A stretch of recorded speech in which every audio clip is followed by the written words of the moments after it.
हम आपको दिखाते हैं आज पटाखा गोडाउन में आग लगी है।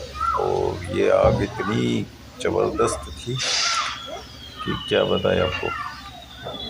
वैसे हम पासी में हमारी साइट है, पर वहाँ पर हम काम कर रहे थे। कितनो पैसा इतनी हुआ जोर से धमाका हुआ, इतनी जोर से धमाका हुआ, हम तो होचक्के रह गए।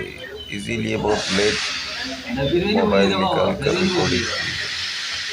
आखिरी में नहीं तो बहुत तेज धमाका हुआ था, बहुत तेज धमाका हुआ था। ज़्यादा पटाखे नहीं थे, 2-2.5 लाख के पटाखे थे, पर इतना खतरनाक धमाका हुआ बस नहीं कुछ।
अरे के बुजेरी